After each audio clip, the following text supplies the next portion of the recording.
Bharat Ratna doctor Bhimrao Ambedkar को कोटि कोटि नमन। ये कार्यक्रम डॉक्टर भीमराव अंबेडकर के जीवन पर आधारित है, जहां भारत की जनता के प्रति उनके योगदानों को पूरी सजगता से चित्रित और रेखांकित करने का प्रयास है। कार्यक्रम में दिखाई गई घटनाएं लब्ध प्रतिष्ठ पुस्तकों से ली गई हैं। इस कार्यक्रम के जरिए चैनल की ओर से एक विश्वसनीय, सजग और सकारात्मक प्रयास है कि डॉक्टर बाबा साहेब भीमराव अंबेडकर के जीवन की संघर्ष यात्रा एवं गौरव गाथा पूरे आदर के साथ घर घर पहुंचे और उनके योगदानों से सभी संपूर्णता में परिचित और आह्लादित हों।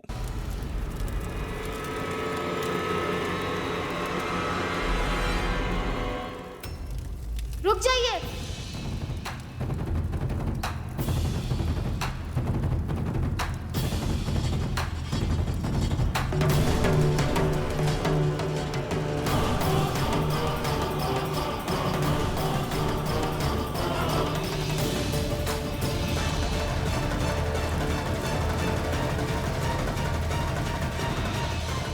दरोगा साहब, गिरफ्तार कर लीजिए। ये अपने बेटे के झोपड़ी को और इसके अंदर बंद अपने बेटे बहू को जला रहे थे।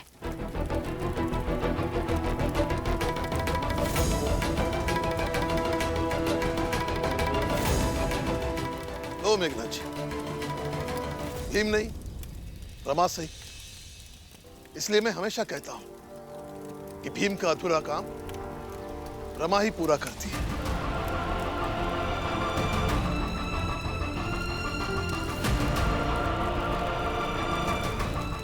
मेघनाथ जी, आपको हमारे साथ चलना होगा। गिरफ्तार करो इन्हें। नहीं दरोगा साहब, आपको कोई गलतफहमी हो रही है। ये जलाने नहीं आए थे, ये तो बस मेरे लिए आग ला रहे थे ताकि इस नई झोपड़ी का चूल्हा जला सके।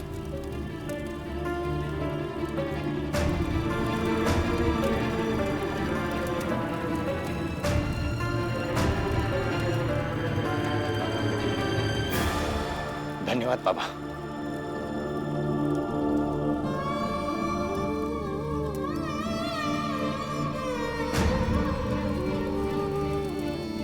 हाँ दरोगा साहब, ये सही कह रहे हैं, ऐसा कुछ नहीं है, आप जाइए।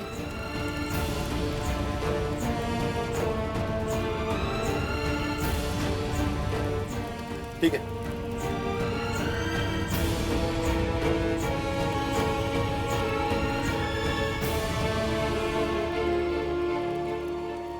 रमा भाभी, माफ कर दीजिए।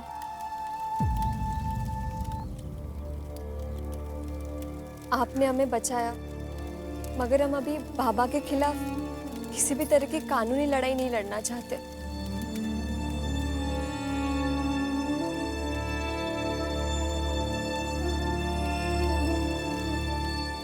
और बाबा, जरूरत पड़ेगी ना तो कानून का भी सहारा लेंगे,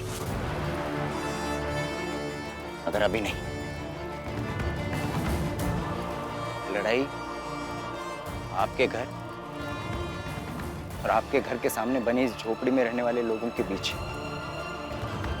तो बहुत कोशिश करूंगा कि इसका फैसला इस घर के परिसर के अंदर ही हो जाए। यही अच्छा होगा।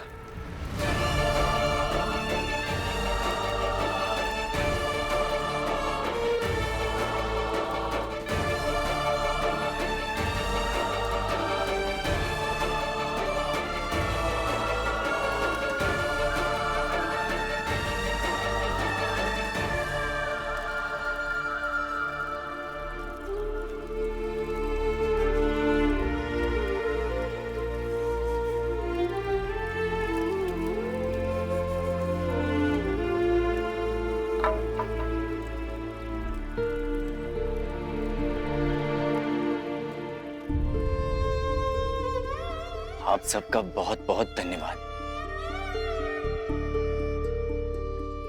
और भीमराव का भी।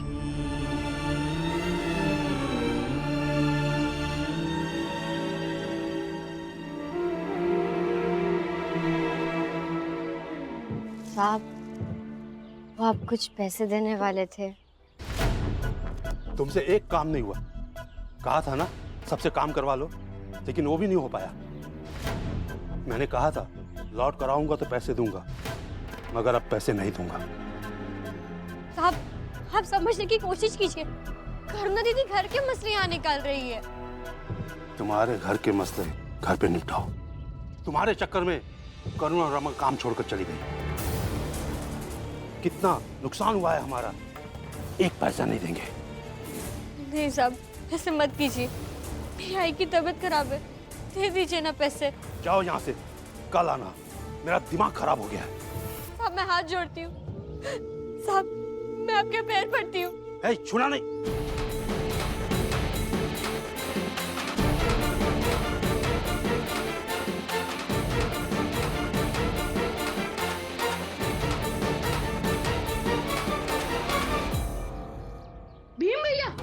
भीम भैया दीपक, क्या हुआ वहाँ पर? भीम भैया आप वहाँ नहीं थे तो रमाताई ने मोर्चा संभाला और सब ठीक कर दिया।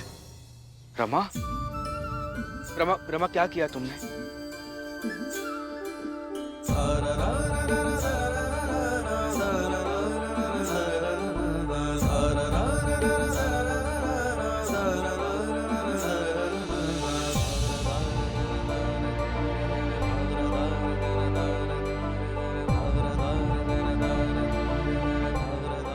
मगर शिशुपाल जी ने और श्यामला दीदी ने मिलकर मेघनाथ जी को बचा लिया। मैं समझ सकता हूँ रमा, बेटा और बहू है, अपने बाबा की सुरक्षा तो देखेंगे ही ना। हाँ, ये सब तो ठीक है, अब मेरा फैसला करो भीम। मैं इस घर की सबसे बड़ी बहू हूँ, तो मुझे इज्जत हर जगह मिलनी चाहिए, चाहे वो घर पर हो या फिर काम पर।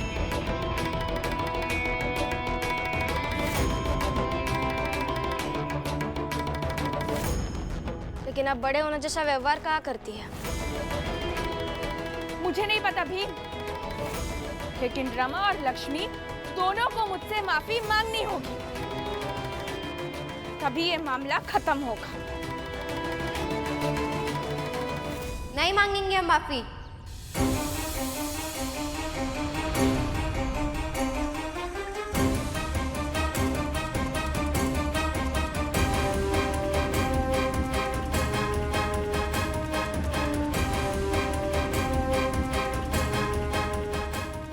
मैनेजर साहब मुझे उधारी देने वाले थे, मगर इनके नौटंकी के कारण उन्होंने मुझे उधारी नहीं दी और डाटा अलग से। भीम, मैं फिर से कहती हूँ, इन दोनों को मुझसे माफी मांगनी होगी, नहीं तो अच्छा नहीं होगा। भीम भाव, चाहे आप कहो, रमा कहे या पूरी चाल कहे, मगर मैं तो माफी नहीं मांगूंगी, चाहे जो हो जाए। रमा, इनकी नौटंकी तो चलती रहेगी, चलो अंदर, और हम माफी नहीं मांगेंगे। चल। रुक जाओ।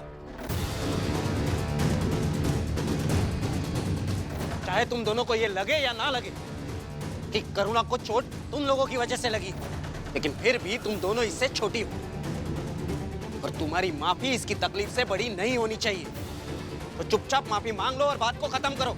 वाला भैया, अगर माफी सिर्फ माफी होती तो एक बार नहीं 1000 बार मांग ले हम, मगर ये माफी से ज्यादा हमें नीचा दिखाने की कोशिश है, और हम छोटे हैं, नीचे नहीं। भीम, रमा तो काफी समझदार है ना, तो समझाओ अपनी बीवी को। हाँ बाला भैया, मगर हमने कुछ किया ही नहीं है। लक्ष्मी दीदी अपनी जगह पर सही है और मैं जानती हूँ क्यों अपनी जगह सही है, तो मैं कैसे इनके खिलाफ और करुणा दीदी के पक्ष में खड़ी हो जाऊँ? कैसे कहूँ इनसे कि आप माफी मांग लीजिए? तो करते रहो यही नाटक और बना दो नौटंकी अपने घर को। बाला भैया, इतनी चिल्लाकर बात करने की जरूरत नहीं है, आप सही नहीं कर रहे हैं। देख लीजिए, अब बात अपनी बीवी पर थोड़ी सी आई तो इतना नाटक, और मेरा जो सर फूटा है उसका क्या? उसका तो कुछ नहीं। अरे यही तो कह कह कर थक गई मैं करुणा। ये भीम सिर्फ अपना और अपनी पत्नी का सोचता है, और उसके साथ अगर कोई हुआ तो उसके बारे में सोचता है बस। है तो अरे यह बात तो हम हूँ इतने दिन से कही रहे हैं। जिसको जो कहना है वो कहिए। चलिए।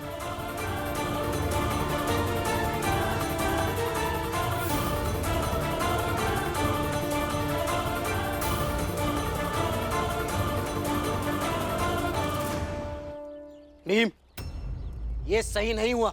आपने भी सही नहीं किया।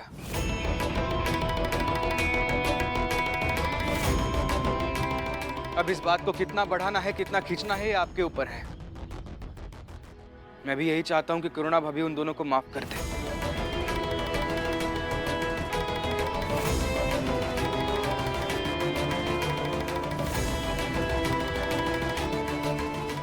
रमा और लक्ष्मी भाभी ने आपसे माफी नहीं मांगी ना? उन दोनों की तरफ से मैं हाथ जोड़कर आपसे माफी मांगता हूं। अगर हो सके तो इस बात को यहीं पर खत्म कीजिए।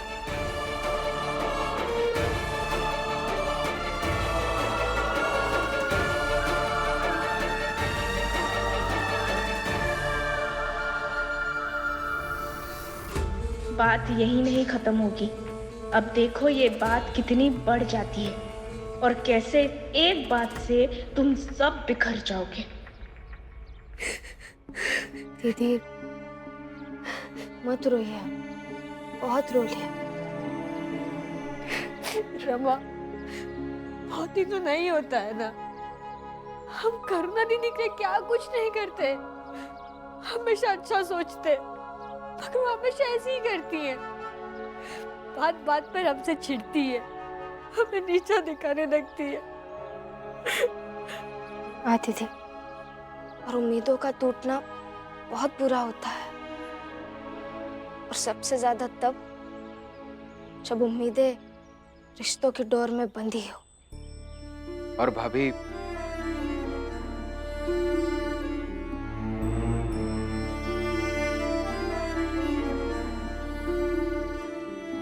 उम्मीदों के टूटने का दर्द हर जात के लोगों को एक जैसा ही होता है। जैसा अभी हमें दर्द हो रहा है, आपको रोना आ रहा है ना, कुछ ऐसे ही शिशुपाल जी और श्यामला को भी हो रहा होगा। श्यामला, बचपन में ना मैं ईंट का घरौंदा बनाता था, और गलती से एक बार एक मजदूर का पैर से वो टूट गया। तो बाबा ने उसे 4 थप्पड़ मारे और कहा कि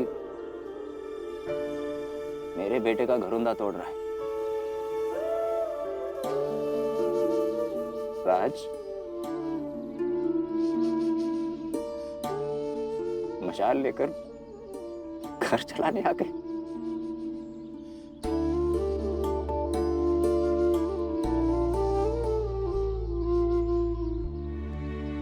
कोई बात नहीं, उम्मीद टूटने पर तकलीफ होती है। जब मेरे आई बाबा से मेरी सारी उम्मीदें टूट गई थी और मैं घर से भागकर मरने जा रही थी, तब भीम भाव ने मुझसे कहा था कि उम्मीद टूटने पर रोना है तो रो लो, दिल हल्का हो जाएगा। और फिर ये सोचो कि क्या सारे सपने इस एक उम्मीद टूटने पर खत्म हो गए? और अगर नहीं तो कल की तैयारी करो।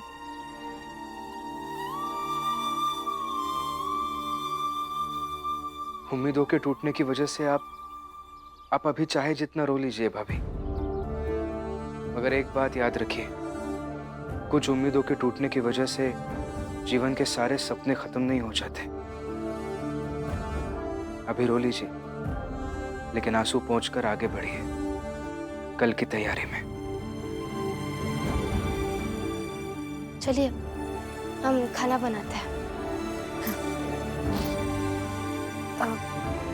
मैं जाती हूँ, तुम भी आ जाना। रमा, तुम्हारा बहुत बहुत शुक्रिया। क्यों?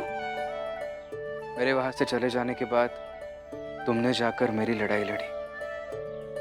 आज तुम्हारी वजह से शिशुपाल जी और श्यामला की झोपड़ी राख होने से बच गई। दरअसल मैं आपको और आपके काम को अधूरा नहीं देख सकती हूँ ना, इसीलिए चली गई। मैं आपको एक बात बताना भूल गई हूँ। क्या? वो पूरन काका काम के नाम पर चले गए हैं, लेकिन अभी तक वापस नहीं आए।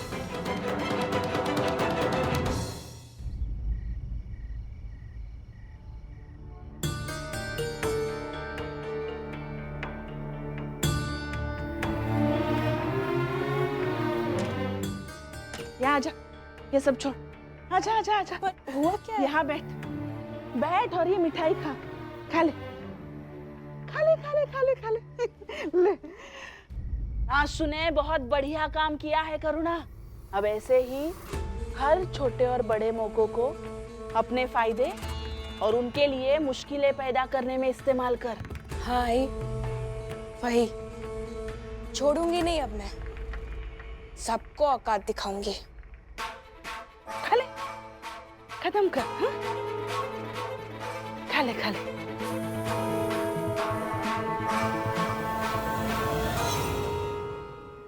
अब बाहर जा और बाहर जाकर बाला के कान भर। बाला तुम्हारे पक्ष में जितना मजबूत रहेगा उतनी तुम्हारी लड़ाई आसान होगी।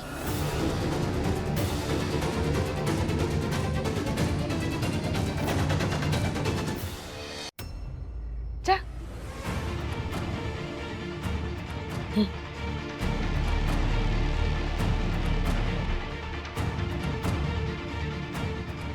अब समय बदलेगा और पुराने समय पर पहुंचेंगे। एक बार इसी भीम से दूर रहने के लिए घर छोड़कर कोरेगांव चले गए थे। वही गलती हुई थी, जबकि उस समय भी भीम को ही दूर भेजना था, मगर अब नहीं। अब करुणा जो खेल कर रही है उसके वजह से घर छोड़कर जाना होगा इस भीम और रमा को। और वो दिन मेरे जीवन के सबसे खुशी के दिन होंगे।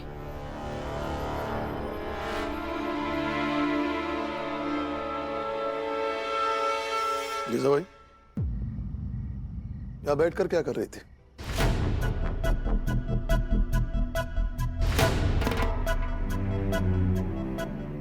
कुछ नहीं, पैर दुख रहे थे तो तेल लगा रही थी पैरों में। यही मिठाई करुणा को खिला रही थी।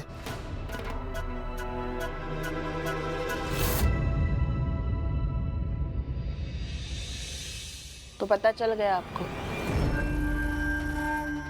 अच्छा है, अब सब बातें बतानी नहीं पड़ेगी, अब खुद ही अंदाजा लगा लेते हो।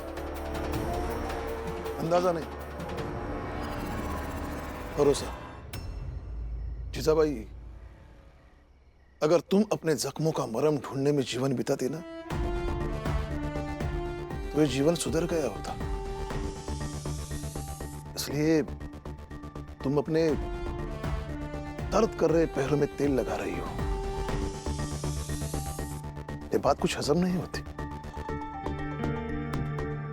हाँ, करुणा को और उकसाने के लिए मिठाई खिलाओगी,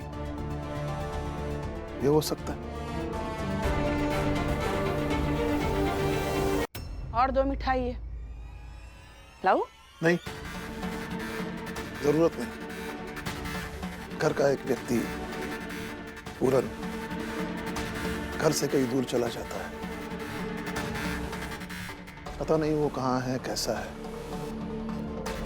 और मैं यहाँ बैठकर मिठाई खाऊं। तुम खाओ।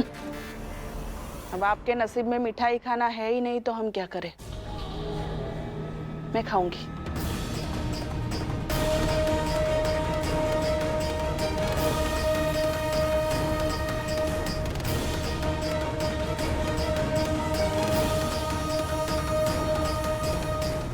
ऐसे कैसे चले गए ये पूरन काका? अब कहाँ और कैसे ढूंढेंगे उन्हें?